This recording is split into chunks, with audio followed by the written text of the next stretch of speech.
everyone, and welcome to the 42Wrestling podcast. My name is Niall, and today I'm joined by Graham. Hello. Yes, as there's no pay-per-view on this week, we will be discussing the news of the Graps world, most notably the shift from network to television by NXT, WWE's developmental third brand. And then we'll just be going over some stuff about the King of the Ring tournament, what happened on Raw and SmackDown, and our thoughts on that. Going to be a rather short one today, because we're on a lunch break. Yes, but we are determined to not let our subscribers down. 42 Friday means 42 Friday. Hashtag 42 Fridays. Content every Friday. Half past 12. Half 12. Well, that depends. It could be a little early. Could be a little late. Depends on Graham goes to Weatherspoons or not. That's true. That's true. I do like to go for a beer at lunchtime sometimes. But Spoons has Wi-Fi, so That's true, I can do it. 42 Wrestling, presented by Weatherspoons. Please sponsor us.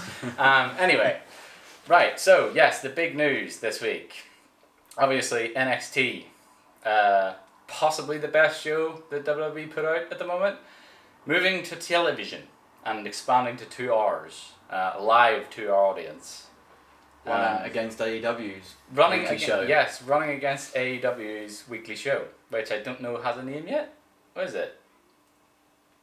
It's like Wednesday Night Dynamite or something like that. We'll go with that. Yeah, Wednesday Night Dynamite. But yeah, obviously a big move by Vince to sort of counteract the sort of internet pressure that's being put on him. But my thoughts on that is that I think it was the worst move for Vince to make in that regard. Yeah, you're not very positive about it, are you? No, I'm not talking about the product itself, right? I'm not very positive about the NXT shift anyway, because I love the fact that it's pre-recorded, and I'll get into that a bit more later. But I don't think it was a very smart move for Vince to move it to be against AEW. Not because of the ratings or anything like that, but because AEW has took the stance before. Yeah, obviously they've done some stuff like Cody's throne thing, and they've took shots at the WWE. But I don't think it was a good move for Vince to legitimize AEW in that way, because it obviously shows that they're thinking about it. Yeah. It obviously shows that they think that it's competition, even if AEW aren't presenting it as a war. That's how Vince is approaching it, and by doing so, he's now legitimized even further AEW.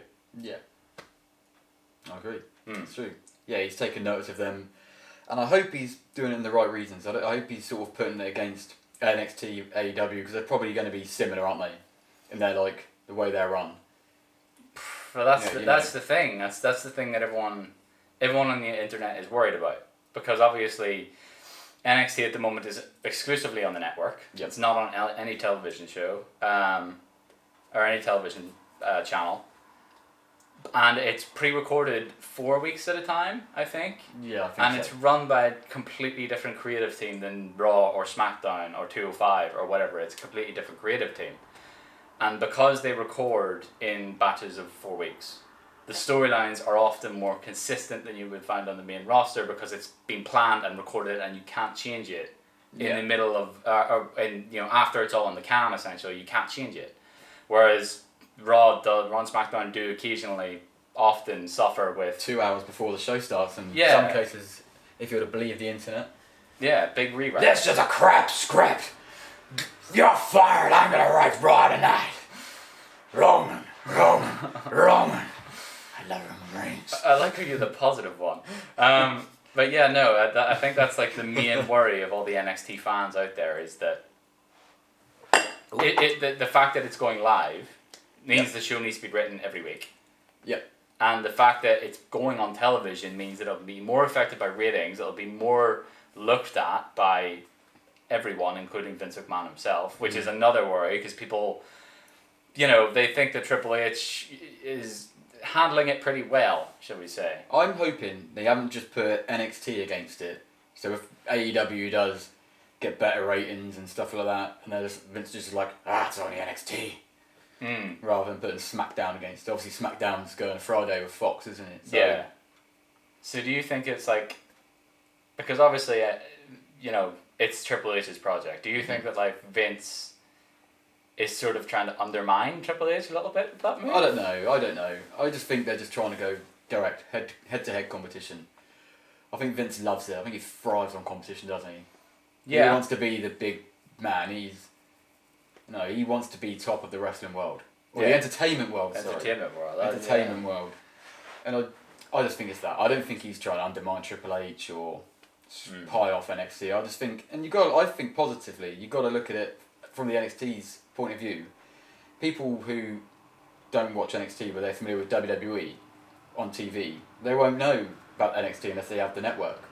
True. So now it's bigger exposure for the brand, the stars on the brand. I think it'll be a bigger move. I think it'll be good. I don't think if they run it the same how it is, I can't see it being a problem. And it's all going to be in full sale, isn't it? So they're still going to have that hot NXT loyal crowd. You have that stupid bald guy front row most times. But apart from that, honestly, I don't think it's going to change too much. But like you said, whereas weekly they can change the script a lot easier. That's a bit of a problem, potentially. Potentially, it does alleviate some worries because obviously, for example, Ciampa being injured and stuff. When he was injured in his last feud with Gargano, they had to very quickly, because they built the feud. They couldn't just stop the recordings. Like they built the feud, and after it was revealed that he was injured after the 4 tapings, so the feud built for like a month, on top of what it had already been building. And then it was announced that he was injured, and then Triple H had to come out and I think a week before TakeOver had to announce Adam Cole as the new contender for Johnny Gargano, or they had a match and Adam Cole won it. So there was like no build; it was just that. Yeah. So there is that sort of it does alleviate that sort of stress, I suppose. But at the same time, I do worry that it is going to affect the sort of consistency that NXT is known for. Yeah, possibly. And the good thing is it's on the network as well. The very next day, you have to wait for a long time. Yeah, that was a worry of mine too, because obviously, in the UK it's on BT. No, WWE's been moved to BT. I've heard Sky and BT and all that. They're not interested in NXT though. Really? That's just the rumor I've heard on Twitter. So do you think that there could be sort of international tiers for the network then?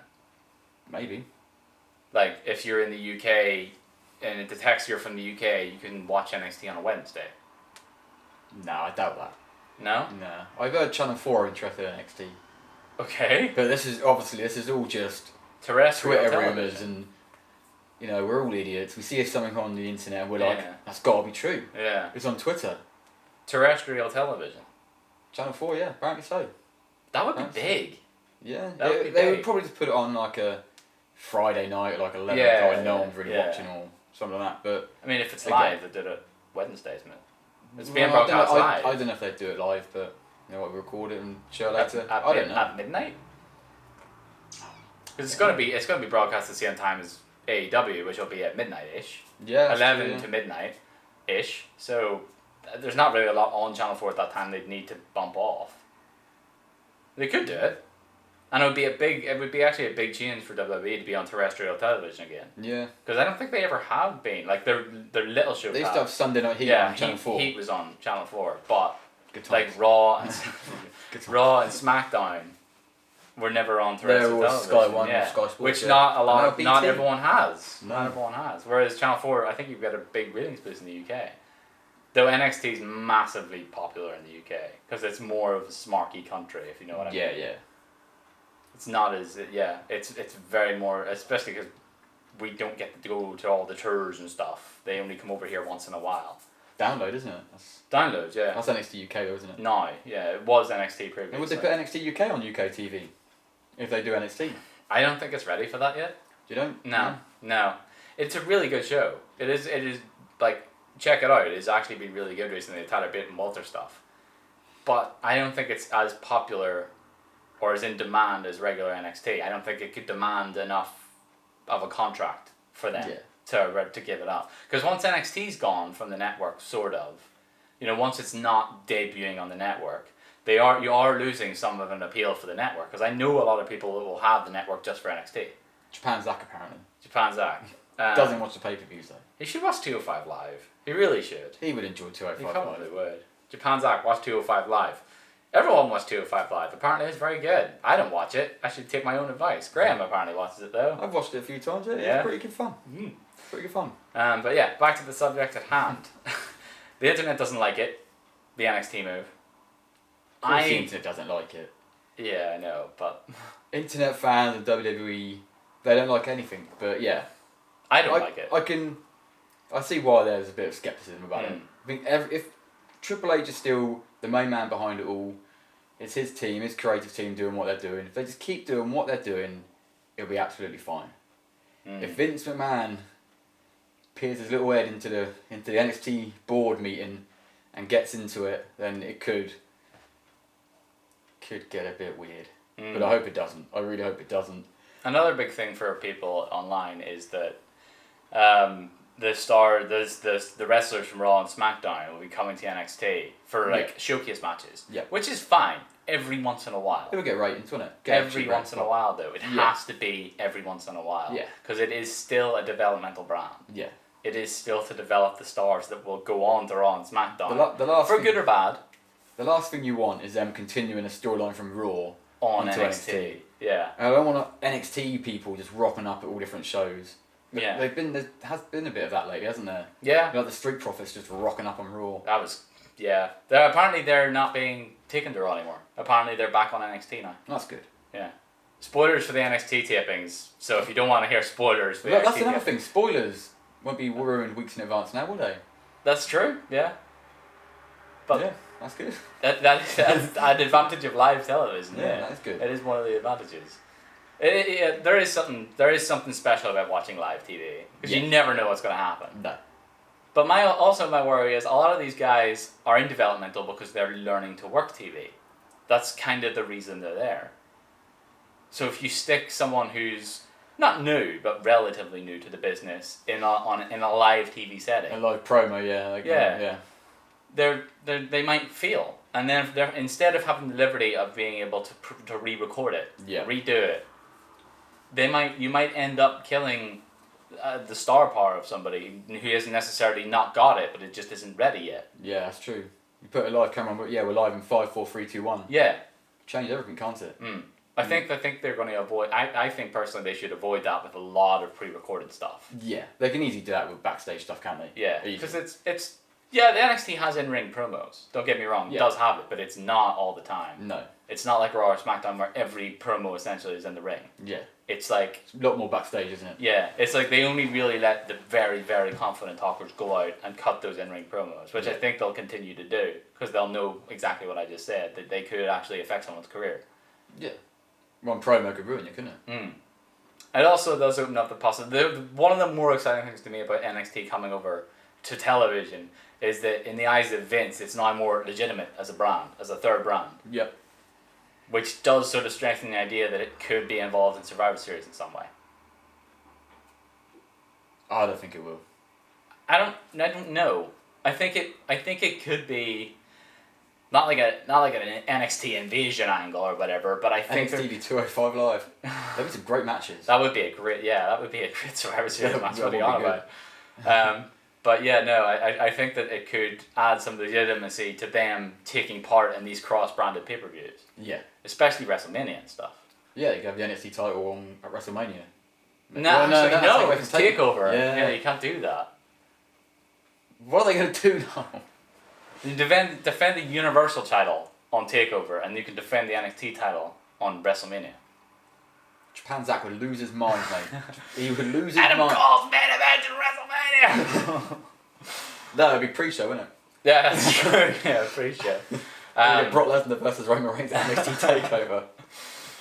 That match would probably go down really well at TakeOver if they were allowed like 35 minutes to just do their thing. It would be amazing. It would actually be how many Germans he could get in 35 minutes. Jesus Christ. I mean, he can do that. What I would say at least 10 per minute. How many did he do on Cena that one match? Oh, I don't know. 17 or something outrageous, like 10-minute match. Yeah. I don't know, but yeah, it's a big thing. It's 14th of September. It starts. Yep. So I guess we just gotta wait and see. I could be on maternity leave that day. I could potentially be on maternity leave then. I'll be able to stay up and watch it live now. Yes. History. if it's being broadcast in the UK. Oh yes, that's very true. You have to just stream it online. Yeah, there you go. Illegally stream it. Thanks, WWE. I'll just watch the Twitter feed. That's how you watch wrestling shows. You just look at Twitter. That's what you need to do. Yeah, fair. Yeah. They update it like every single second. True. Yeah. No, and AEW is starting in October, isn't it? Yeah. So they're getting a foothold before AEW is. That's a smart move. He's a genius, mate. Vince McMahon's a genius. Well, that's my thoughts on that. I don't really like the move. It has its perks. It has more cons than perks. Well, you know what they say, Niall? The more things change, the more they stay the same. Yep. With that Bon Jovi reference, we're going to move on. That's our one per video. Yeah, so this is going to be a 20-minute podcast. We've got about 4 minutes to talk about something else. King of the Ring, I say we talk about, because obviously it hasn't been around for a while, and I'm kind of interested into who you think is going to win. Well, you know my thoughts. Baron Corbin is going to win King of the Ring 2019. That's not a spoiler. No, that is a spoiler. Baron Corbin will win King of the Ring 2019. And don't you just want to see Baron Corbin in a crown? I kind of do. And a cape. He would ham it up big time. Exactly. Let's look who else is in there. Samoa Joe. He would just look weird. He wants to be this big bad destroyer. He wants to murder people. He's not going to want to walk around in a crown, is he? No. Drew McIntyre, he's a Scottish psychopath. He's not going to want to wear a crown. No. Baron Corbin would love to wear a crown. Oh, he would ham, yeah. He wrestled in a waistcoat for months. He still is. He wore a tank top on Raw now. Did he? He wore a tank top. Bloody hell. He wore a tank top, so yeah. He would love to walk down with a crown. Do you reckon they change his music? To like a more royal theme. Yeah. To like a remixed, an orchestral version of his theme song. Yes. That would be cool. That would be cool. But no, I don't really see... King Baron. King Baron. It's got a ring to it. King Corbin. It's got a but ring to Baron it. is already a royalty thing, right? Like Baron is already not a royal figure, but like a lord. That's what a Baron is. Yeah. So essentially you're just calling him King Lord Corbin. King Corbin. King Corbin. Don't look into it too deeply, Niall. Alright. Well, I kind of get your point. I don't really see...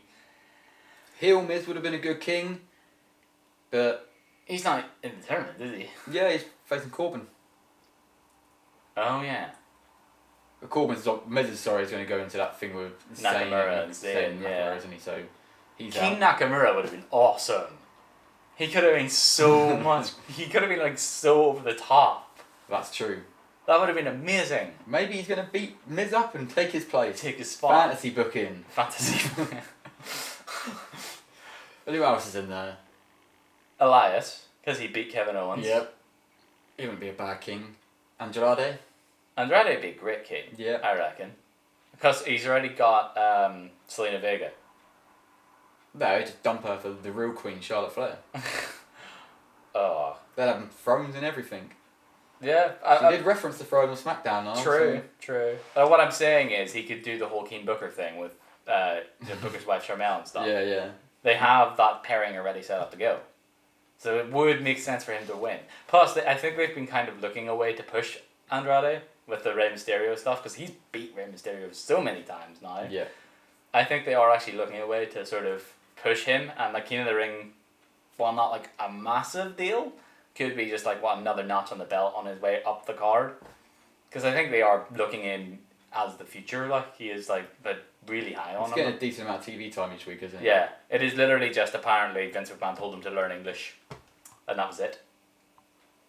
That was why he wasn't being pushed then and there, because he needs better language skills, which I can kind of understand.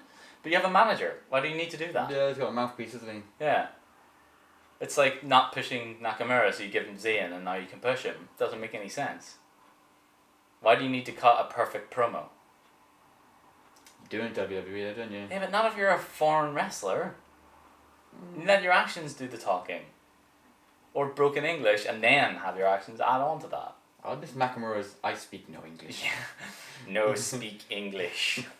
But yeah, to wrap this up, I thought Cesaro should have advanced further over Samoa Joe.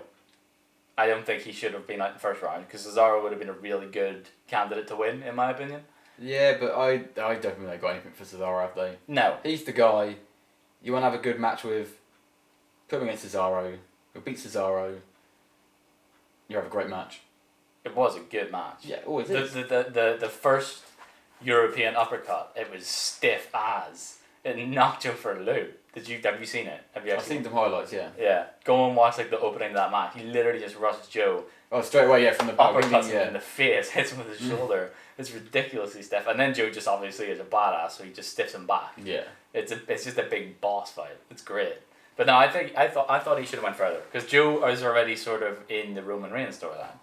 No, he sort of started to exit, but he was in it. Yeah. You know, he could have kept him as a sort of backup for Reigns. You know, unwillingly. On that subject, what the hell was that? The bro thing. Oh God. I didn't know what to do. I didn't know whether to laugh, to cry, to vent my rage on the internet. I didn't know what to do. Eric No Man. That's what I'm going to call him from now on. Eric No Man. I don't know. Obviously it's Daniel Bryan and Eric Rowan trying to be like, it was not Rowan. It was this dude, this random ginger bearded dude who you've never seen before. Who Eric Rowan probably met at one of his metal shows and went, you can't look like me. I'm going to keep your number in case I ever need a look-alike. There we are. If you're ever in the area again, give me a call. Yeah. Go for a beer. But instead Eric Rowan just chucked a blanket over his head and brought him backstage. Roman Reigns, this man tried to kill you. But yeah, no, that was... How good was Buddy Murphy down your That was great. Yeah, it was really good. I actually preferred Reigns and Murphy, though. Not because, like, You're lucky we don't have many subscribers at the moment. Because you said that, the comment section would explode. It's not because the match was any way inferior. Don't get me wrong. It was just as good, if not better, in ring work. But Daniel Bryan recently, had it been like WWE champion Daniel Bryan, or literally just off losing the title Daniel Bryan, it would have been a massive deal. Yeah. Because he was like top heel. Kind of is top heel now, again. But he sit down the card, he won the tag team titles, he was pinned a couple of times. Yeah. So it wasn't like a massive deal that Buddy Murphy beat him. Deal, no. But if Buddy Murphy had pinned Roman Reigns, oh yeah, that would have been a massive thing for him. Yeah. So that was like, I was more excited at the potential of that happening than Buddy Murphy beating Daniel Bryan, which he did, and it was great. But I was more excited to see him possibly beat Roman Reigns, which he almost did. That like sequence at the end was amazing. I loved it. Oh, the brainbuster stuff. Yeah, that was very good. I genuinely thought he had it at that point. Roman loves a near full kick out, don't you? I hate that. I hate Buddy Murphy's new theme song. Oh, it's awful, it's isn't awful. it? It's crap. Almost as bad as Elias's. Yeah. I don't know why they changed that one either. But I suppose, as I said, he is an egotistical musical heel. If he doesn't have a theme song sung by himself, what is the point? True. You know? He could have just sung over his old one, though, because it was good. Yeah. I mean, I'm glad they stopped doing his musical skits for a little while. I'm sure they'll go back to it. Oh, no, definitely. Every week it was the same. We'd come out. Insult and the they're entertaining, but there comes a point where, what's he going to say this time? Yeah. He's going to insult the local sports team. Oh. Well, I think they're using the whole, like, 24/7 title excuse to sort of move him away from that sort of thing and put him more into in-ring stuff. Yeah. Because he needs it, doesn't he? Yeah. He needs to... He needed an excuse to stop. And actually have proper matches. Yeah. He needed an excuse to stop. Still whack around your guitar, whack people over the head with it. Oh yeah, big time. Crack a song mid-match every now and then. Why not? But yeah. Do the WrestleMania thing where he did like the 3 Eliases or 4 Eliases. Every once in a while, not for every show, but every once in a while. Big events. That was great. You were there. I was there. You should know. But yeah, I think at the moment that I'm kind of agreeing with you. Baron Corbin looks like to be the most likely winner, but I also feel like he's sort of fallen. King Corbin. King Corbin. I can't wait for the t-shirts and the merch. King Corbin. How long have we got left? 1 minute. 1 minute. How good was Bray Wyatt attacking Jerry the King Lawler? That was great. Jerry the King Lawler was wearing the Rock's $700 shirt too. He must have gone to the WWE warehouse. Oh yeah, big time. And be like, I'm having that. I'm having that, yeah. Yeah. Bray Wyatt, I don't know who's going to attack next. My bet was The Miz, but it seems that The Miz is now caught up in a feud with Nakamura.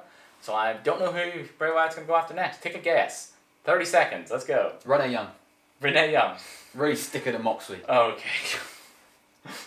It's a way to tempt Moxley back into the company. No, in all seriousness, exactly. For me, it was The Miz. Yeah, keeps just guessing, doesn't it? It's not obvious. I like it. Very good. Yeah, true. Off the top of your head, though. Off the top of my head, I don't think he's going to get in a feud with anyone for a little while. I just think he's going to randomly pop up and attack random people. Top of my head, I wouldn't be surprised if he went for someone like maybe even Michael Cole. Yeah. All right. I'm thinking like Apollo Crews or something, but yeah, sure. No, what you get attacking Apollo Crews? You get nothing for that here. Sure. He loses the main event to Mojo Rawley and stuff like that. So what's? True. Yeah. True. All right. Well, as we don't know who the Fiend is going to attack, we'll wrap this up. Thank you very much for joining us on the 42 Wrestling podcast. Before make sure you follow us on Facebook, Instagram, Twitter, and subscribe to us on YouTube. Click the subscribe button. It's probably down here somewhere, Niall. Down there, yes. Also, there's a little bell thing. Hit that too, and then you'll be notified every Friday at 12:30 when we upload stuff. You shouldn't need to be notified. You should be ready and waiting anyway. #42 Fridays.